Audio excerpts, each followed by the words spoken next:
Okay, hello. Today is the 30th of March, 2023, and we'll talk about two architects. Rudolf Steiner, I think he qualifies to be called an architect, although he was not per se, and Hans Hollein. Let's read a little bit about Rudolf Joseph Lorenz Steiner. Well, he died on this day, the 30th of March in 1925, was an Austrian philosopher, social reformer, architect, esotericist, and claimed clairvoyant. It sounds so strange. Claimed clairvoyant, clairvoyant. I mean, is this a sign of modesty? Anyway, Steiner gained initial recognition at the end of the 19th century as a literary critic and published philosophical works, including the philosophy of freedom. We just talked a little bit about freedom. At the beginning of the 20th century, he founded an esoteric spiritual movement, anthroposophy, with roots in German idealist philosophy and theosophy. Other influences include Goethean science and Rosicrucianism. He was a complex man, the kind of man, the media today would call a nut. In the first, more philosophically oriented phase of this movement, Steiner attempted to find a synthesis between science and spirituality. Not easy. And by the way of this year, there are 400 years since the birth of Blaise Pascal, who also was active at the intersection between science and spirit, not to say religion. A very interesting case, Blaise Pascal, who said, the heart has its reasons which reason doesn't know. So Steiner, his philosophical work of these years, which he termed spiritual science, sought to apply the clarity of thinking characteristic of Western philosophy to spiritual questions, differentiating this approach from what he considered to be a vaguer approaches to mysticism. In a second phase, beginning around 1907, he began working collaboratively in a variety of artistic media, including drama, the movement arts, developing a new artistic form, eurythmy, and architecture, culminating in the building of the Goetheanum, a cultural center to house all the arts. But this is the house he was built in. He was born in a modest house in a village. Here he is as a young man, and he died, I think, at 64. In later on, that's how he looked like, Rudolf Steiner, an intense man, an interesting man.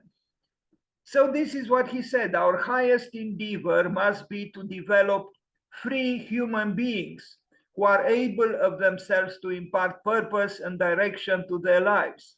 The need for imagination, a sense of truth, and the feeling of responsibility, these three forces are the very nerve of education.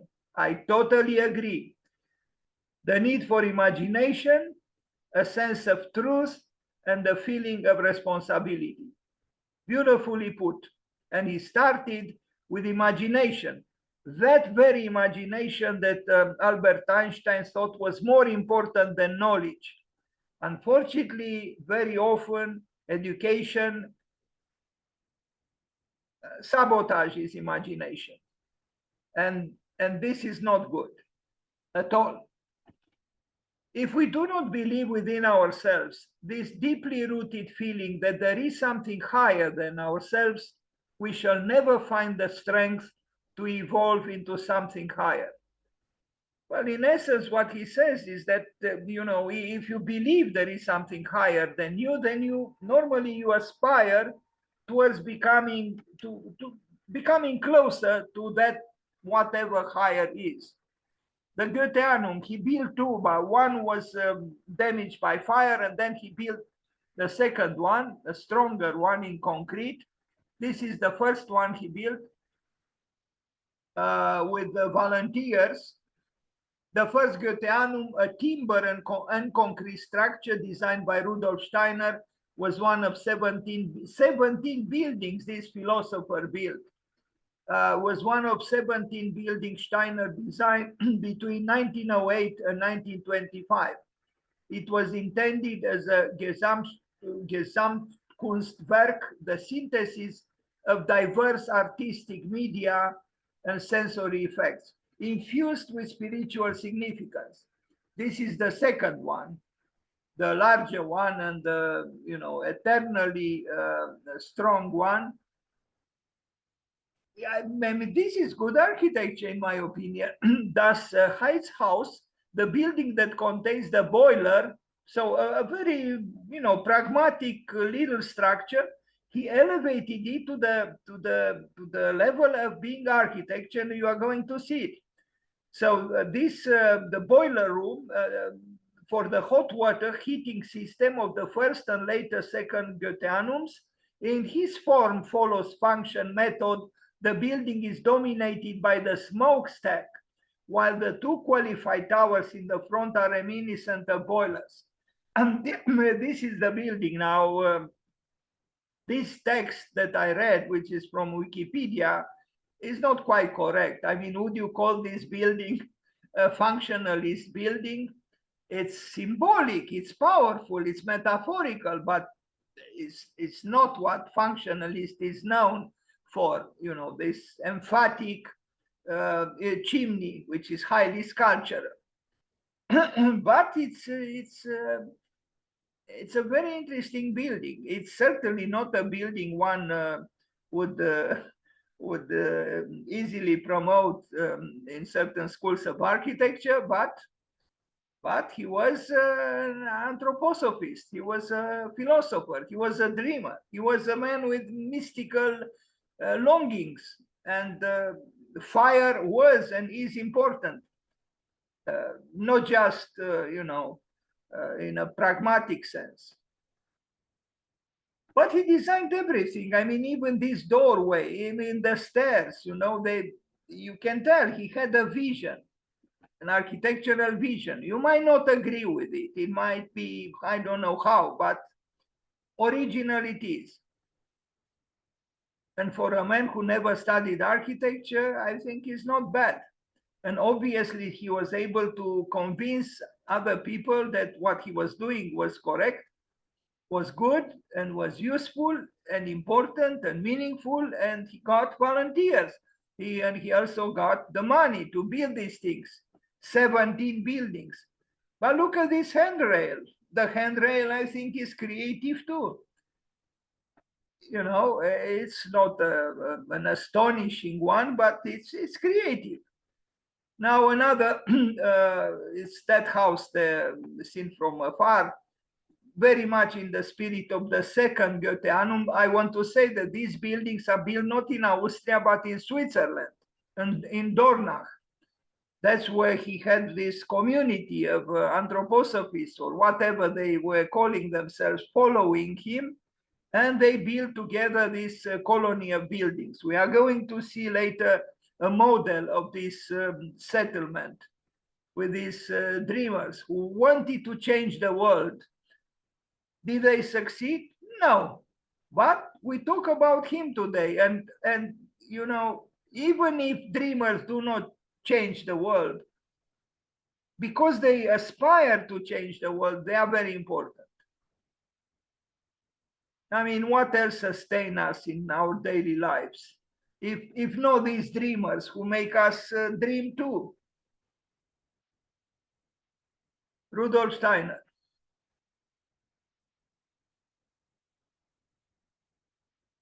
Dornach, Switzerland. This building still exists. I like the models, maybe even more than the actual built works.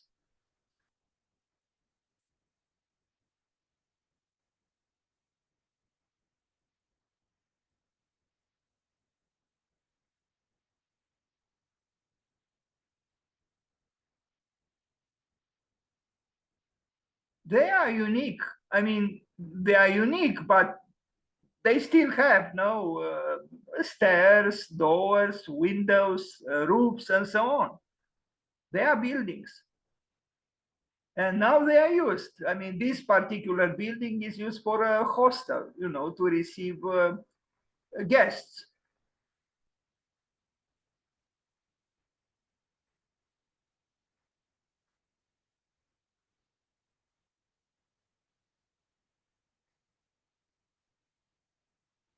He had great admiration for Goethe, and with good reasons. And I would say architects would learn a lot if they are equally enthusiastic about someone like Goethe. I think we need spirit in architecture. I think we need culture. We need a humanist, impetus.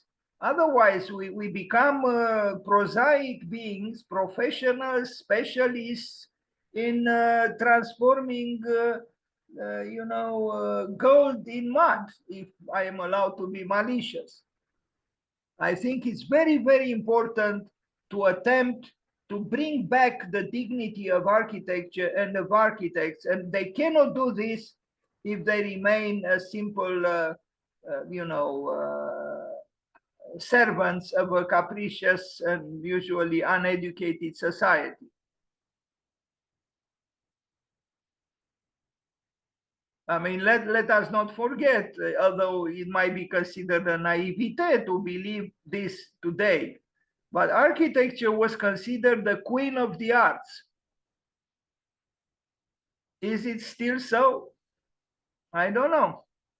I doubt it, actually, despite the fact that there are star architects.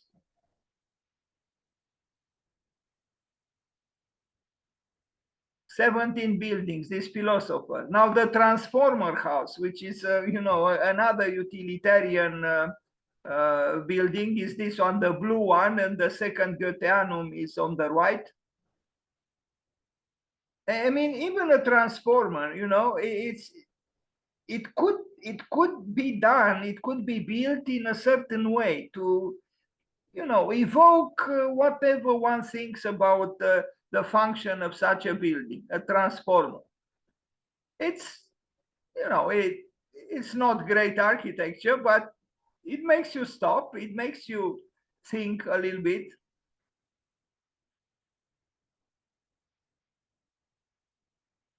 And you see clearly it's a transformer because of what you see at the top part of the building.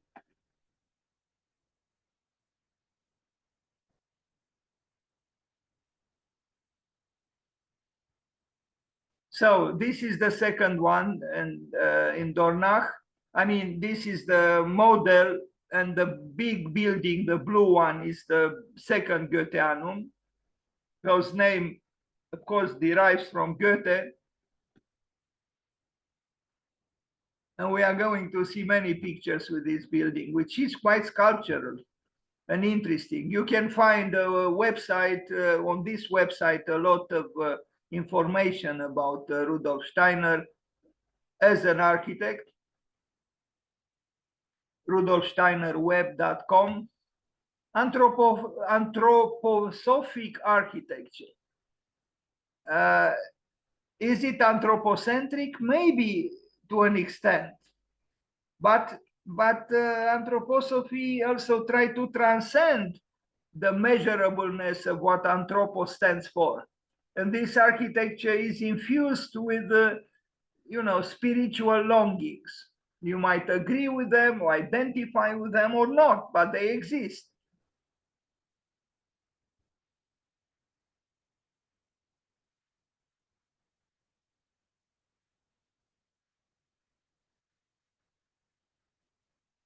So again, all these buildings are in Switzerland, in Dornach. This was, again, the first Goetheanum, which was affected by fire, and then they built the second one, much bigger.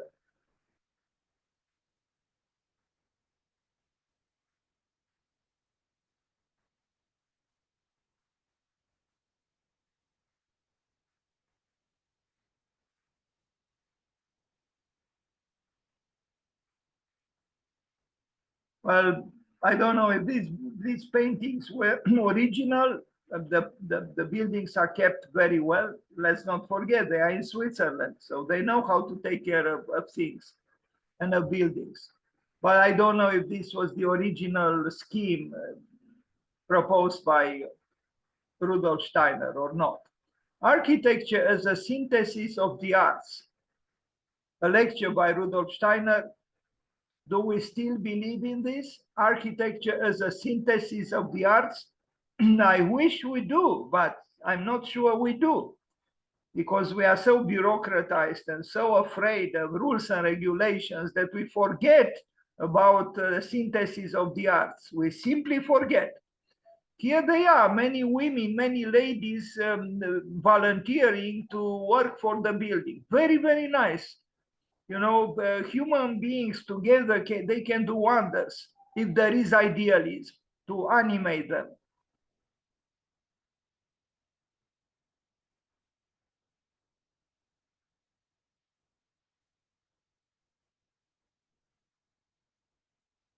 The second Goetheanum.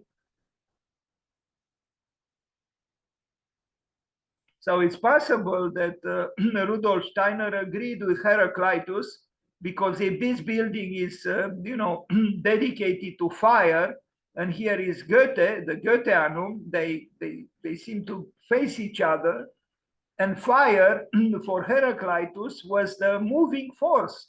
He thought that fire was the father of all things. He also thought that war was the father of all things, but I like to imagine that his conception about war was different than Vladimir Putin's. Yes, Heraclitus thought that the primordial force was fire.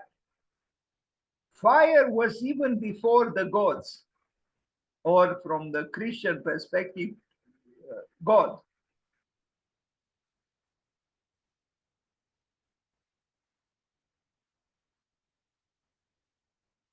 A lot of polluting concrete here, but at the time when they built it, they didn't think about about concrete, being a polluting material. But these days, I think we should.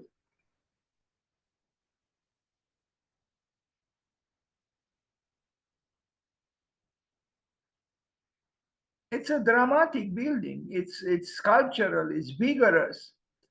It has the power to move, to provoke emotions.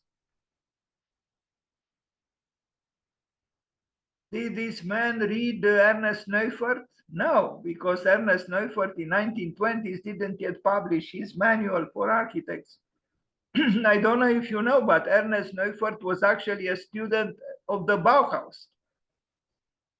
Also, I don't know if you know, but Neufert had the highest admiration, if not love, for Antoni Gaudi. Can you believe it?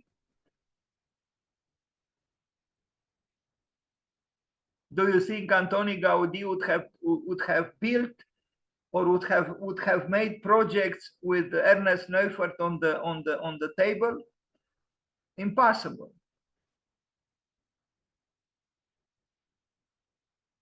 A massive, very massive building. What can we say? The Goetheanum. Concrete, concrete, and concrete again.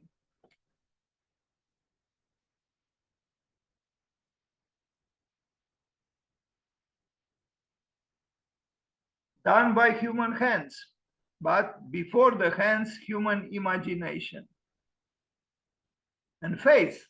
And look at these doors carved in solid wood.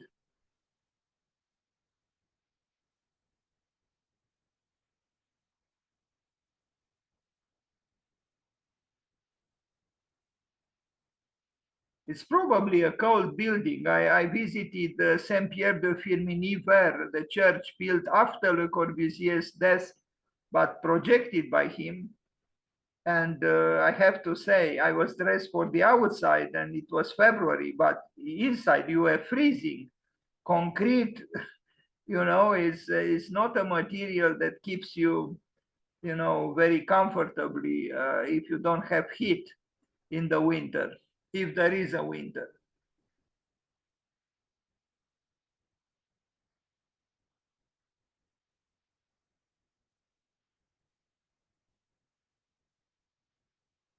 Anyway, building, building, building. But in this case, the building was built, or the buildings were built with some higher purpose, so to speak, in mind. Look at the door handles. Unique, carved for this very building, for this very reason.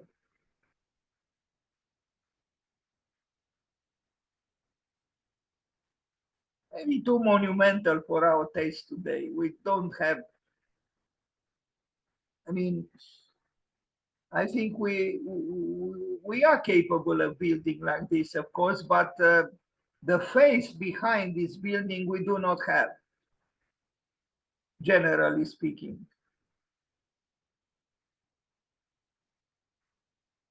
Again, this was done by a non-architect together with other people, and it's possible most of them, if not all of them, were not architects either. But there was money, of course. You cannot build something like this without money.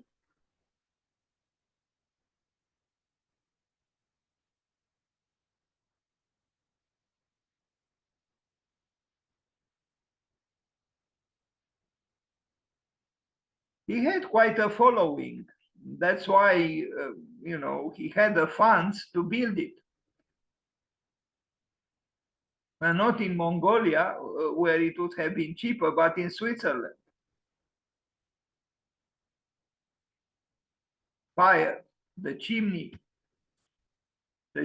again.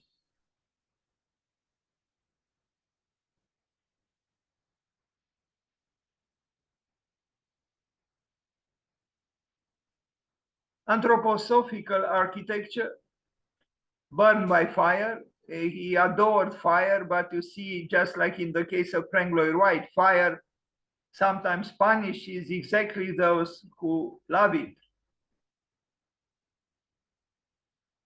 And wood, of course, is very vulnerable to fire.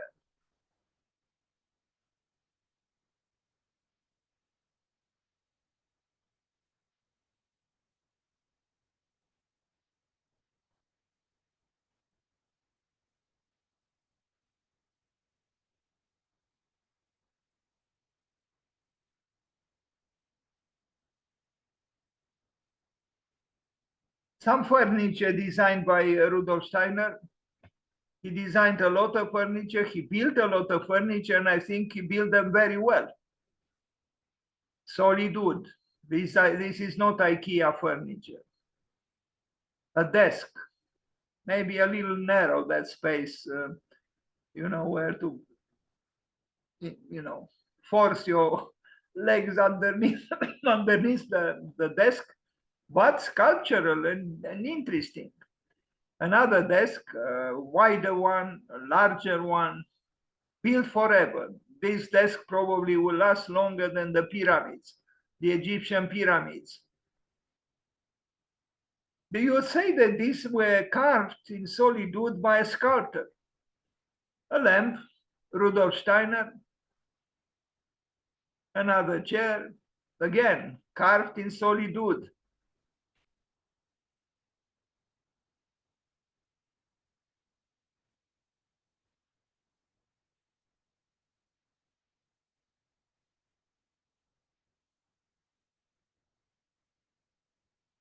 Some artworks. he did many things. Um, these are his, actually. I'm not sure about the first one, I think, but maybe the first one too. He was a visionary, and we'll see very soon some the blackboard drawings, which are magnificent, which are just with his inscriptions during his lectures, and now they are considered, you know, very valuable artworks, and I think they are legitimately so. But he also painted this. You would ask, you know, his day was not 24 hours long. Yes, it was. But he had a passion. He built 17 buildings. He wrote extensively. He gave lectures. He painted. He did artworks. Ciclul anului ca proces. Sorry, that's this in Romanian, the cycle of the year as a process, the power of thought pictures on Rudolf Steiner's blackboards. An S is missing there. Very important works, in my opinion. There is a book published about these works called Blackboard Drawings that he did between 1919 and 1924. Let's remember, the Bauhaus was born in 1919. So on that very year, when the Bauhaus was founded by Walter Gropius, Rudolf Steiner started to deliver lectures where he illustrated visually the meanings of his lectures through these blackboard drawings. So between 1919 and 1924, knowledge of higher worlds. Wow, these words are not our words these days. Can you imagine an architect today talking about the knowledge of higher worlds? I don't think we believe any longer in higher worlds. But look at these blackboard drawings. I think they are very inspirational and very convincing graphically, very modern, and it's not just art, it's also knowledge here. With his spontaneous notations about what he was trying to convey through his lectures. I like these works very much. 1923, so 100 years ago, he visualized his theories in this way on these blackboards.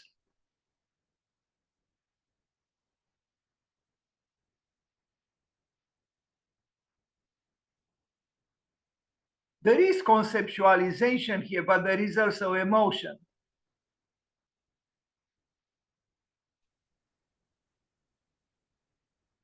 Rudolf Steiner. Art and the Knowledge of Art, book published in Romanian, Rudolf Steiner, other blackboard drawings. I would easily put one of these blackboard drawings, if not many, on the walls, if I had them, of course. They're excellent. You can tell that he was intense, that he was telling his truth, maybe not the truth of everybody, but his own truth, what he believed in.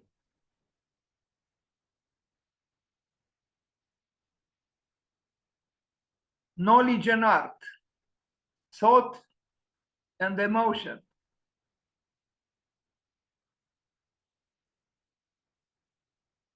A clairvoyant, maybe he was. Rudolf Steiner. Arrows. The arrow is a symbol of longing, of a direction that you would like to follow. It's a process.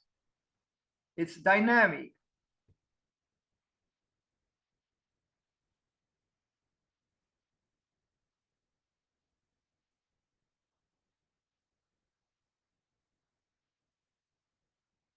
And I like the fact that there is drawing and there is also writing. So it's, les mots et les images, the words and the images. There is the tension between the two. They're illustrations, but because they are animated by an intense emotion, they become artworks. They transcend what we usually call an illustration. They have power, aesthetical power, beyond what the meaning of what they convey.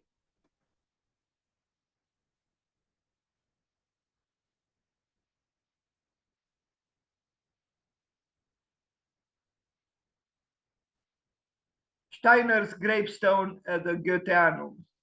Here it is. And the gravestone is itself in, aesthetically connected with everything he built. He probably designed it, or I don't know, maybe someone did it in the spirit of what he achieved in architecture. Okay, So let's talk now about the second architect. Maybe we are not wrong when we say the second, because he was an architect as well. But now we talk about a professional architect, that is Hans Hollein, also Austrian or from Austria, and the first architect from Austria to receive the Pritzker Prize. Hans Hollein, born in 1934, died in 2014. So Hans Hollein was born on the 30th of March, while Steiner died on the 30th of March, but earlier, before 1934. So Hans Hollein was an Austrian architect and designer and key figure of postmodern architecture. Some of his most notable works are the Haas House and the Albertina extension in the inner city of Vienna. There are others, of course. We are going to see them. This was the man, an interesting man and an interesting picture. What are all those hammers doing there in the background? Was it in his living room or in his studio? And look at the expression of his face. Really an interesting man and a very good architect and provocative architect. So Hollein was born in Vienna, this great city which generated many, many artists and architects and continues to do so. Graduated in 1956 from the Academy of Fine Arts in Vienna, where he studied in the master class of Clemens Holzmeister. During 1959, he attended the Illinois Institute of Technology in Chicago, and then in 1960, the University of California in Berkeley, where he completed his Master of Architecture. During these years, he met Mies van der Rohe, Frank Lloyd Wright, Richard, he was also an Austrian, Richard Neutra. In 1963, he exhibited architecture along with Walter Pichler, if I pronounce his name correctly, it's a gallery in St. Stephen's, Vienna, whatever that means, St. Stephen's, Vienna, I guess in the proximity of the cathedral, St. Stephen, highlighting their ideas for utopian architecture. Let's stop a little. Are we ourselves thinking about utopian architecture? Probably not. And yes, we can be cynical towards utopian architecture, but utopian architecture is important in as much as the buildings by Rudolf Steiner were important and are important, because they keep the thinking about architecture in an ideal field, and that idealism is necessary. So I would encourage any architect, old or young or midlife, to not forget to dream, because if we forget to dream, we are on our way of distancing ourselves from the spirit of architecture. Afterwards, he worked for various architectural firms in Sweden and the United States before returning to Vienna, founding his own office in 1964. This is him in his older age. I understood he suffered from an illness for a long time, but he died at 80. And some drawings. He drew a lot and he drew well. I just have here a selection of some sketches and all kinds of drawings, some more visionary than others.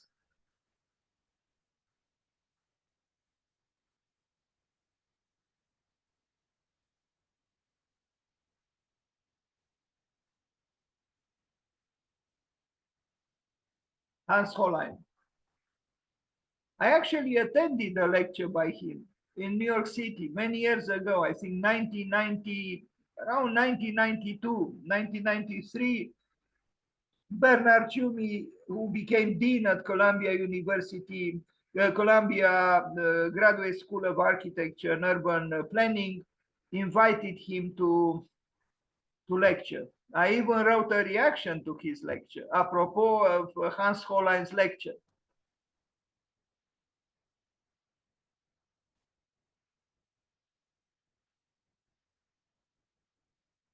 Yes, imagination is immensely important. Without imagination, we cannot have art, we cannot have architecture. And you see here imaginative outbursts, if we are to call them so. Main works. Now we begin with the built works, and we start with this candle shop in Vienna from 1964 to 1965.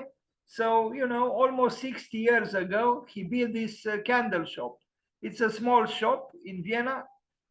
He built two more, I think, but I'll show another one, a very interesting one, which established him as a very important designer, not just an architect, but also designer. Like you see, this is an urban insertion. We have an old building on the left, an older one on the right, and he inserted his own vision. And that's why I keep telling the students, have the courage to express yourself and don't try to mimic some kind of a resemblance to what is on the left and what is on the right. Because we see here clearly that Hans Hollein asserted himself with his own architectural language, and it's okay. It's harmony through contrast.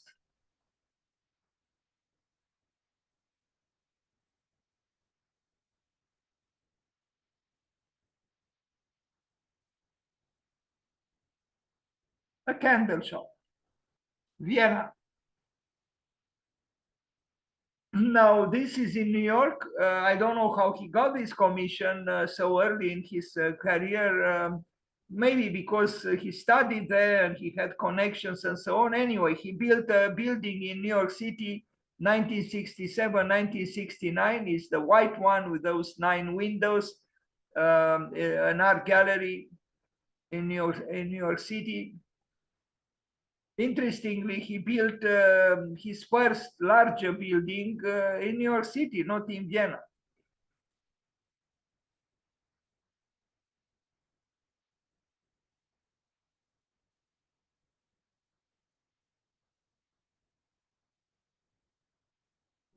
I wonder what these are. I seem to see a telephone here. Maybe these are places to, I don't know, for auctions or something.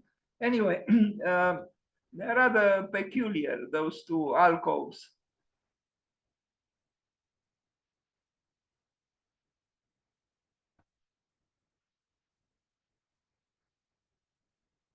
And party at the gallery, of course. You know, we are talking about the mundane life in New York City. Now, this is a little jewel itself. It's a jewelry shop, but architecturally speaking, is a jewel itself. 1974, 1970, 1972, 1974. So it was built 50 years ago. Schulin jewelry. And here we see the importance of capriciousness in art and in architecture as well. Because whoever might ask you what is the reason for this thing here doesn't understand the reason of art. And you could say architecture is not an art, but if you say so, you are wrong. It's different a little bit from art, but it's still an art. And in the best circumstances, it becomes an art. Nothing wrong to be capricious, to express your feeling, your aesthetics that you want to promote. And I think he's very creative here. And that this very narrow building, you are going to see it, it's about 2 meters wide inside. It's indeed a jewel. I mean, a little more than 2 meters, but you see the width of the door, and then it's almost, well, maybe 2.5 meters or something like this. It's a very small interior, a very small space. But because of the creativity and the courage to assert it, it becomes very, very important. Look at a section through this shop. You know, a jeweler's shop. You know, it's very small. I mean, you see the chair and you see the section.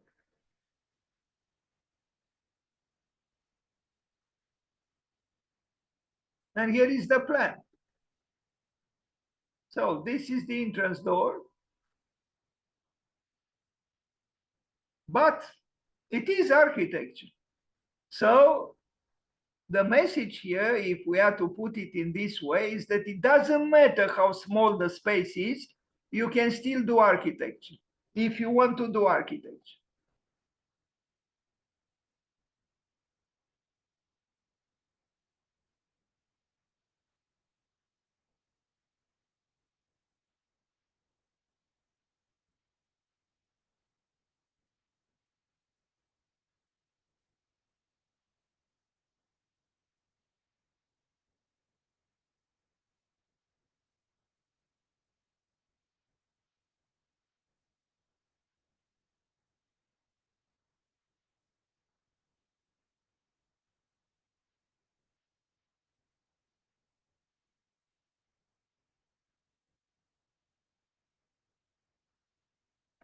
Museum. Now I think he won the competition for this museum, a much larger building, 1972, 1982. It took some years to build it. And I think it's good. And it's good because it's not monolithical.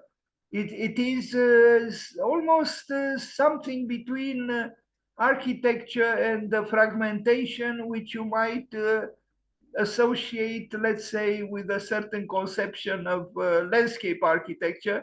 It is architecture. The building, particularly this tall, rather tall part of the museum, it's a building without any doubt. But otherwise, the building is not asserting itself like many museums do. You know, he had this particular sensitivity.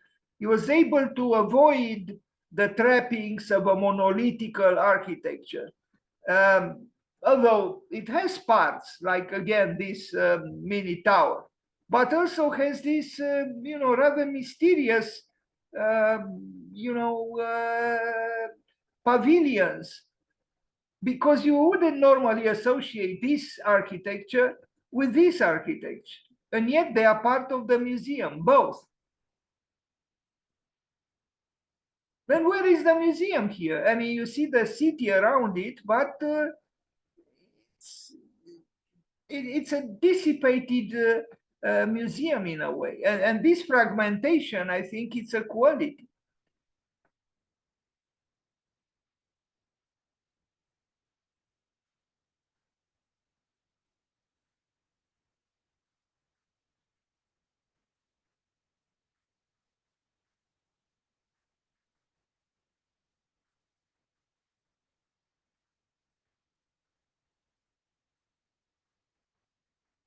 Here he is with a famous artist, the German Joseph Beuys, and he a very inspiring artist and a very inspiring, I would say, architect.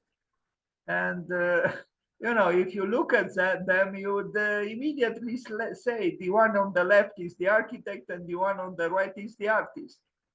But who knows? Maybe sometimes it could be the other way around. Anyway, I don't know who the kid on the left is, if I am to call him a kid. Anyway, a young man, so to speak, a teenager. This is the scheme, the diagram of the plan of the, and you see it is dispersed. They communicate these pavilions, but the exterior space, the external space is also part of the whole scheme.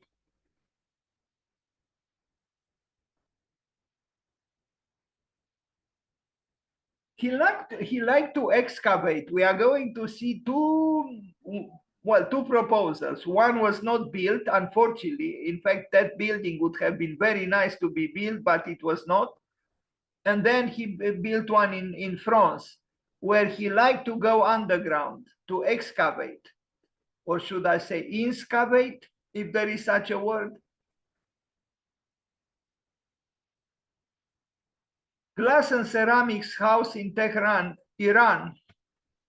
We didn't build the building. The building was an existing building, but he did the interior design for this, ceramics museum.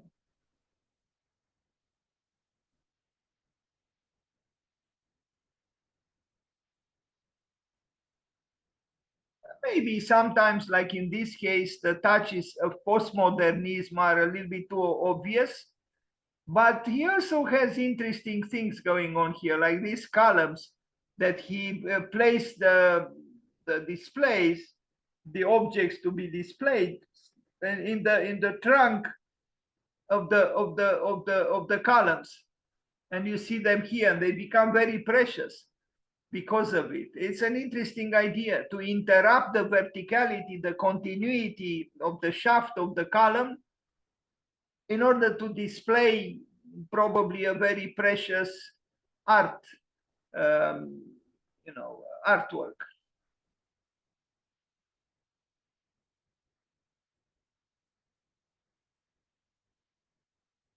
Tehran, Iran. Now, this is a school in Vienna, 1979, 1990. This one perhaps has more obvious touches of postmodernism, but because of his ability to fragment and surprise one, because there isn't just one way of doing things. There are several buildings. Well, it's a one building, but fragmented, and there are various ways of manifesting certain aesthetical concerns. It's an architecture that maybe is not incredibly glorious, but I like to imagine that the children enjoy it because of its variety. Now, apartments in Berlin, part of the International Building Exhibition in 1985, around that time, 40 years ago or so, Berlin invited again the most important architects in the world to build a housing project. Berlin did this so 3 times during the 20th century, in the 30s, in the 50s, and in the 80s. And now we are going to see the block of the apartment building that Hans Hollein built in Berlin in 1983, 1985. This is the plan of the building, and it's so typical in a way of Hans Hollein.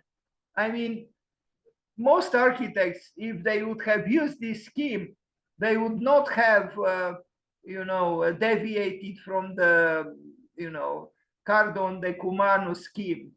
But he did. You wonder why, and I don't think this is because it's oriented towards Mecca. I'm referring to the plan of the Dhaka, building, governmental building, the parliament by Louis Kahn, where there is a slight, deviation from orthogonality because the orientation towards Mecca was important, because in that part of the building there was the mosque. But here it's a staircase. Why did he do so? Maybe he had his reason. But if you see the plan, is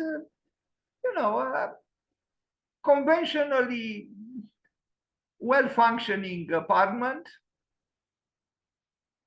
with an octagon as an entrance hallway from which the rooms are, distributed.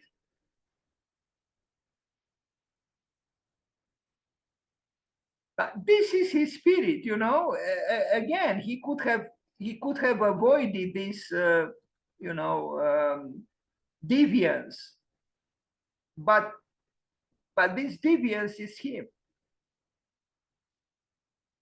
And there are other small betrayals of perfection, so to speak, like this. So there are slight deformations which are important. Otherwise, the building could have been perfectly symmetrical.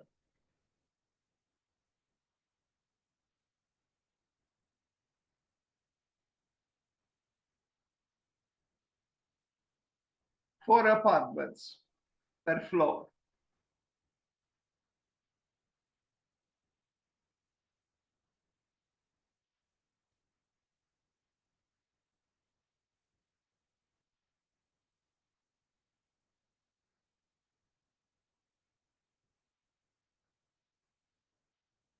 And here is the building. I don't know about the color scheme. Uh, anyway, I guess it was his choice in terms of colors. Pink is not the most favorite color in architecture, but he used it whimsically. He also used this ice cream color, which is, again, not very commonly used in architecture. But we see here a play with symmetry and asymmetry because, the building essentially is symmetrical, but then there are deformations and we see them even in the treatment of the facade, not just in terms of color, but also here we see different treatment than here, although it's the same building.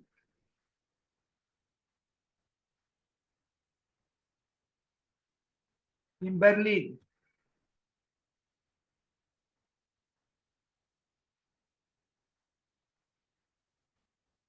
Now, this is a very central building right across the square from the famous St. Stephen's Cathedral in Vienna, 1985-1990.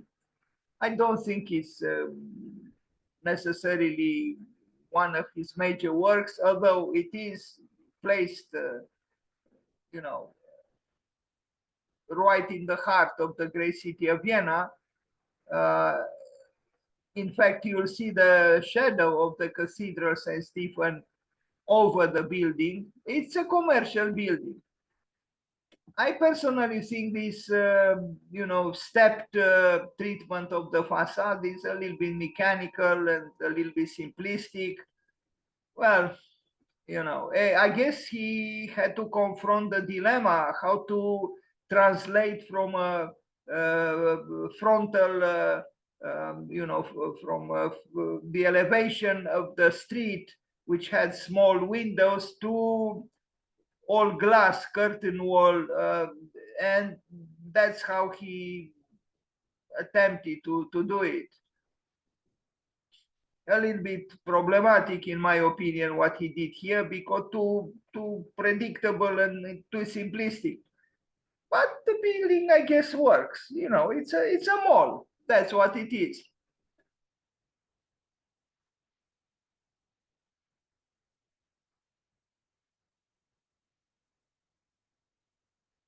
Please notice this canopy here, because we are going to see a more dramatic one at the Albertina, also in Vienna, which is a good work by him. A little bit later, here you see the shadow of the flesh of the cathedral. Well, both, almost falling on the I'm talking about the shadows on the building by Hans Hollein.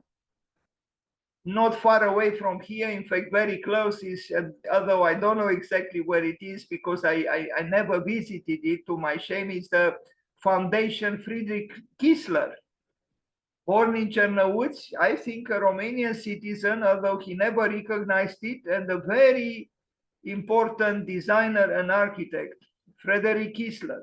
And the Foundation Kiesler is somewhere in very close proximity to the cathedral. Also, a little bit to the right is a great office building by Joseph Plečnik, a great architect himself from Slovenia. Now, the Museum for Moderne Kunst in Frankfurt am Main in Germany, another museum, and I would say a good work. Too bad that a little bit he was affected by postmodernism, but maybe that aspect created the chance to have more commissions. There is a slightly populist touch in some of his architectures, like here, for example. No, I'm not sure it was necessary to have this kind of, facile reference to historicism. I don't know. It's about subjectivity as well. I personally prefer the more robust and almost severe architecture of the rest of the building. But he was not afraid to take risks, even include decoration or ornamentation. In fact, we see attempts towards softening the image of the architecture through, again, rather ornamental capriciousness. I don't know if here there is indeed a stair. I doubt it, but maybe it is. But then what's happening here? It's the capriciousness of the artist. Otherwise, the museum is white inside, as most museums are, unfortunately. I mean, why do they have to be white? In order to incite the painters to attack the whiteness of the walls with the wild paintings? Maybe. Now, this was an excellent work, and too bad it was not built. The Guggenheim Museum in Salzburg in Austria, unbuilt from 1989, and I have some pictures. I'm not sure they are the best pictures, but we see drawings.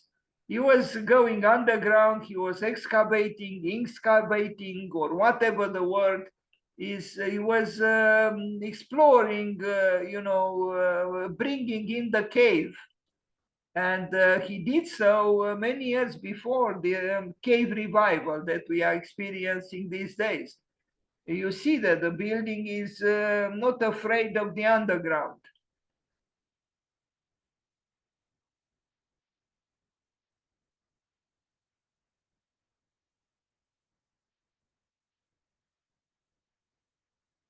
I like his drawings, sketches or whatever they are. And, the models also show that it could have been a very interesting museum, but it was not built in Salzburg.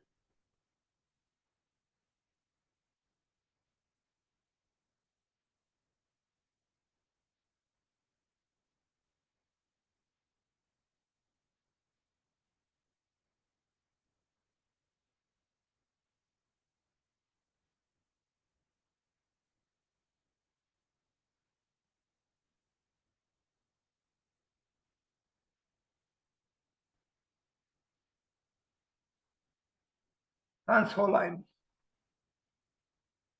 a proposal for the Guggenheim Museum in Salzburg. And look, just like in the previous museum the first museum we looked at, his ability to create an architecture of small pavilions that are interconnected, and then, it's almost like it's not just a building, it's a cluster of buildings that create, in this case, the Guggenheim Museum.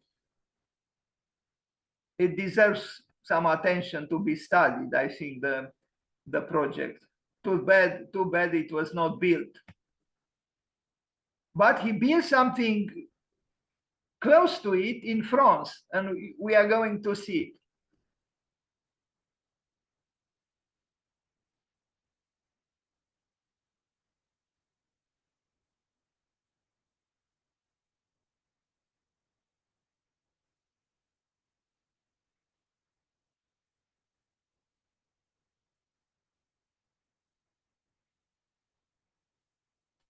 And this is another museum in St.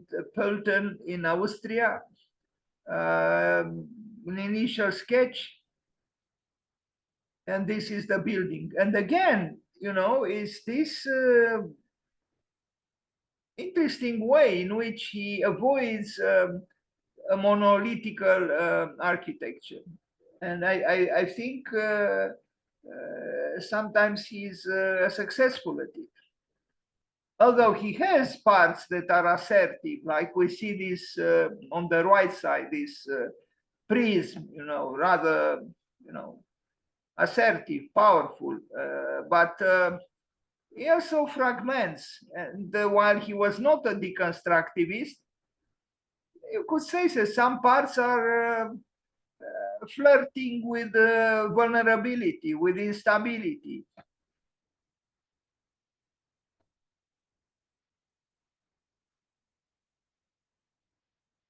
I mean, he still uses the vertical columns, those vertical columns that his compatriot Wolfprix hates. But otherwise, in terms of the diversity of species, Hans Hollein, I would say, didn't believe in an excessively stable architecture.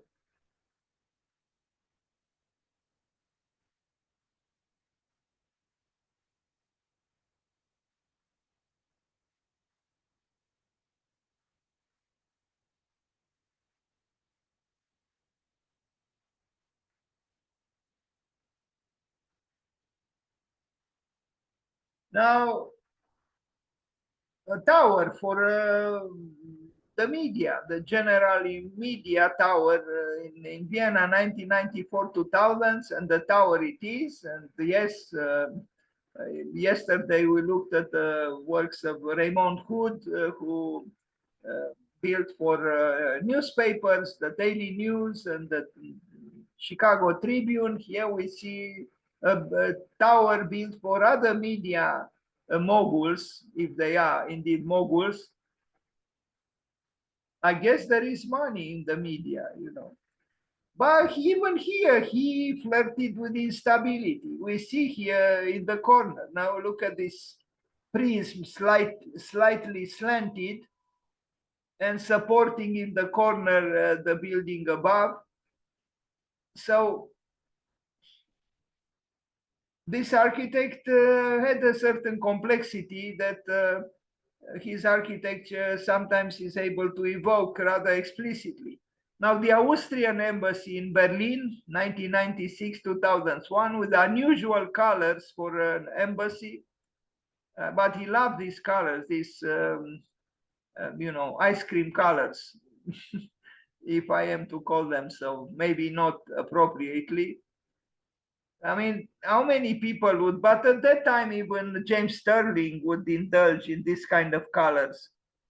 I don't know who, because he also built in Berlin using colors not very different from what we look at here. I'm referring to James Sterling, but this is Hans Hollein, the embassy of Austria in Berlin.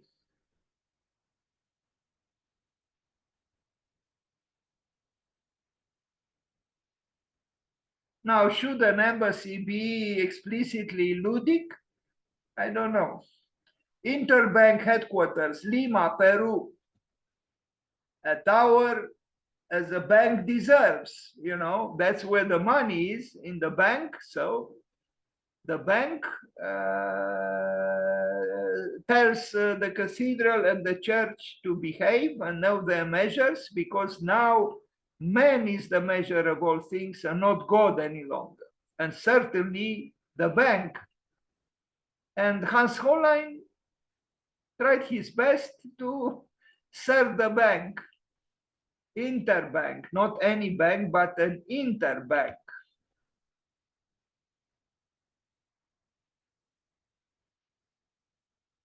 Lima, Peru, Hans Hollein.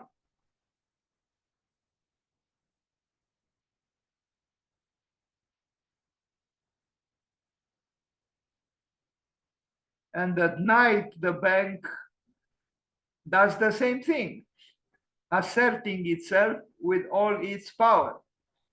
Now, another bank in Liechtenstein, in collaboration with that architect and partner, this one is more interesting. It's when 1997, 2002, because it's not a tower. And look at the roof.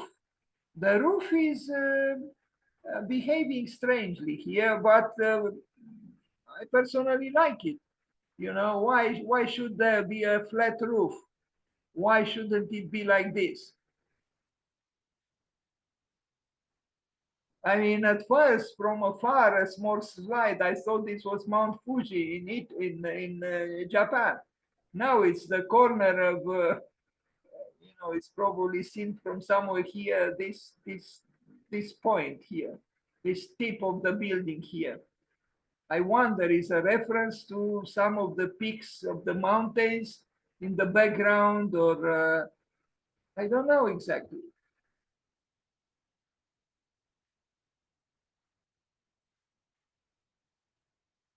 He was a whimsical architect, I would say.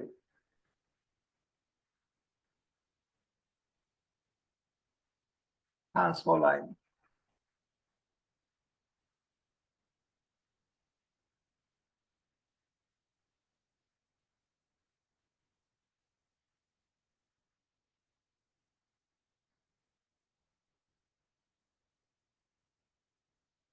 Now, this is the work that resembles the project for the Guggenheim Museum in Salzburg, but is done in France, Center of Volcanology. So having to do with volcanoes. I don't know exactly what it is, but it has echoes, very explicit, from the work done, the project done for Salzburg. And again, we see his way of handling a complex program through various, interstitial spaces that separate and connect various parts of the building. There are actually several buildings connected through these interstitial spaces.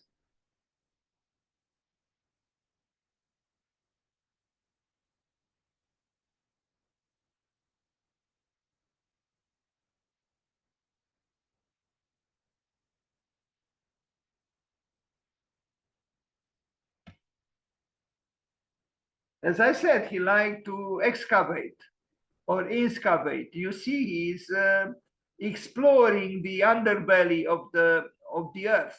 This I don't know what it is, but it's some of them. It is a very appealing architecture here.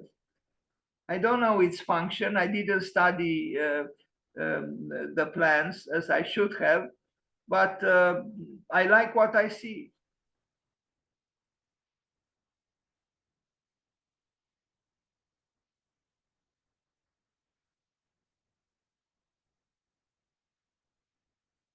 He also obviously loved diagonals, that there are significant diagonals in his work, and we are going to see some others.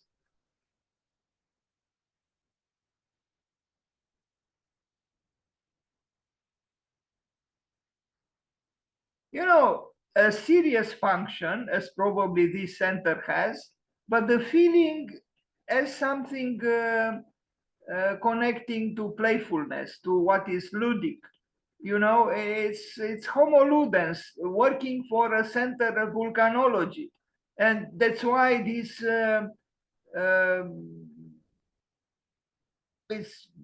construction, this building is actually has something of almost of an amusement park. Maybe I was a little bit too indulgent in using these words, but I see this. You know, it's his playfulness, his whimsicality that makes even a very serious architectural matter a little bit off, a little bit deviant. France, Hans Hollein. Albertina Museum. Here we are going to see the drama of a slanted architectural entity. I'm talking about this. Now, those who think that architecture should always behave and should always be in harmony with the existing building, you tell me what kind of an harmony is here between what he built and the older buildings. It's contrast, it's conflict. You see the way it flies, it's telling you here is danger, here is art. This is a great museum, the Albertina Museum in Vienna, and this thing is unsettling you, is telling you leave your bourgeois yourself outside. You enter the building, you are going to confront the danger of art. And yes, that's the role of the art and of the artist. to unsettle expectations, to unsettle conformism, and we welcome being unsettled. I love this, you know, I mean, look here, you know, look at this equestrian statue, look at the building, you know, these are buildings very sure of themselves and stable and, you know, something imperial about them. And then you have the crazy gesture, the crazy diagonal of the crazy artist who says, you know, give me a break. Monet and Picasso. I see there on a poster. This is what art does. Épater la bourgeoisie. And he does it literally with simple means. You know, he doesn't destroy the buildings, but with this canopy, dramatic as it is, he's, you know, expressing that diagonal that art is famous for, the diagonal of rebellion.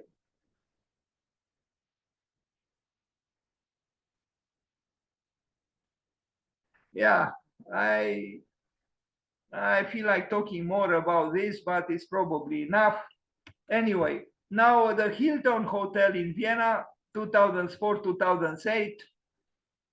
Well, you know, even if you say épater la bourgeoisie, you build a Hilton Hotel, of course, if the chance is given to you. But even here, you see the canopy at the top, you know, more timid than in the case of the Albertina Museum, but still is he wants to take off in this building as well. And then there are the beautiful clouds that are reflected by this giant, you know, reflective surface, this mirror, and becomes a giant urban canvas, if I am to call it so, that depicts the moving clouds. And as I remember Charles Baudelaire in the beautiful short prose poem, you know, when he's asked, the poet is asked, what do you love the most? And he ends the little poem by saying, les nuages, là-bas, les merveilleux nuages. The clouds there, the beautiful clouds. Well, you see, that's how he destabilized architecture through the moving clouds that are reflected by this giant mirror that covers the Hilton Hotel.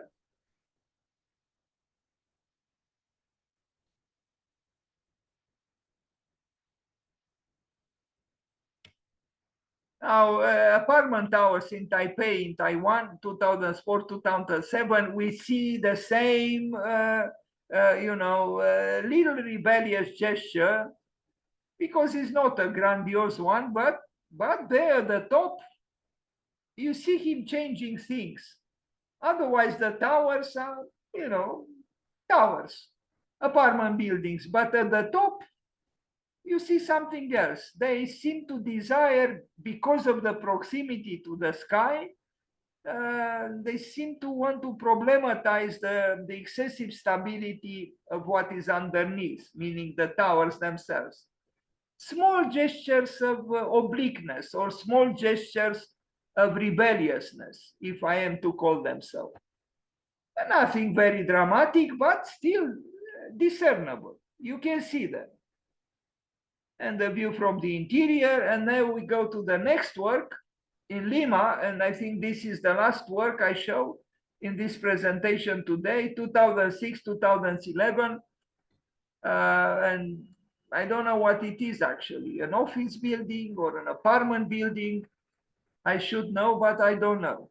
But this is the building. His second building in Lima. I guess Peru liked him.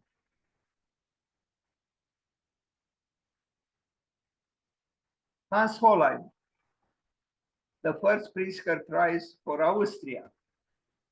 And this is the last picture of this presentation today.